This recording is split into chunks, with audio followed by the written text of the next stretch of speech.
Thank you, Chairman Latta. This is the second oversight hearing of the FCC since Chairwoman Rosenworcel has taken over. And unfortunately, it's also our second hearing with only 4 commissioners before us. And we need an FCC that is at full capacity with 5 commissioners, and I still hope that the Senate will finally make this happen soon.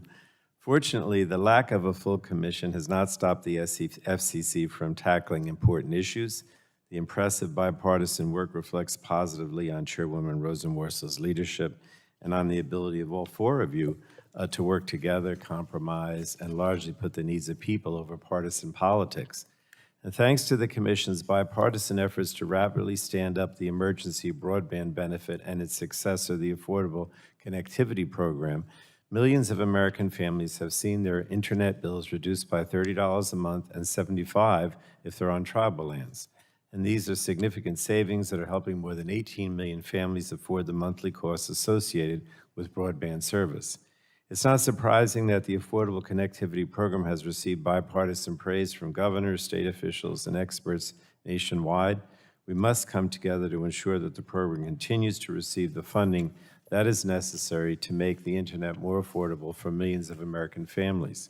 Now, the program is also going to play an important role in ensuring that our historic broadband deployment investments don't end up building infrastructure that goes unused because people at the other end can't afford it.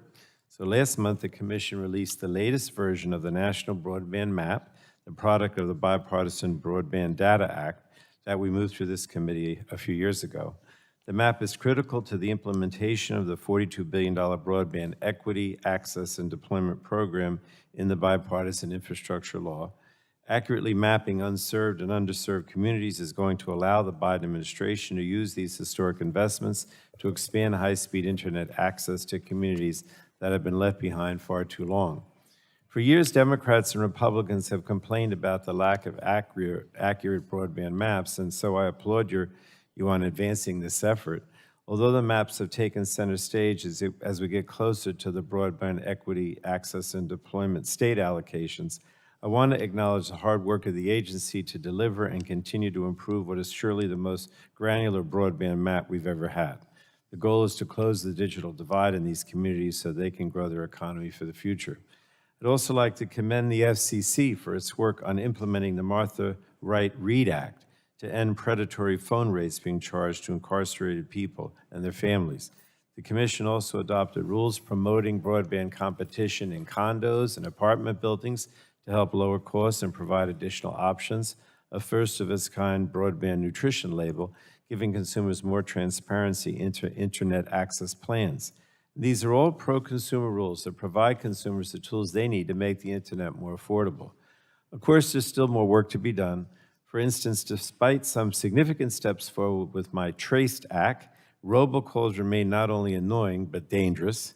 Your requests for additional authority have not gone unheard, and I am determined to continue working to put an end to this problem once and for all. So I'll be introducing legislation in the coming months to fix loopholes that allow these calls to continue, update the authorities of our expert agencies, and empower consumers. Similarly, you've told us that we're facing a shortfall in the Rip and Replace program. Removing Huawei and ZTE and other suspect equipment is a critical national security issue, and I assure you that we're working hard to make sure that program doesn't come up short.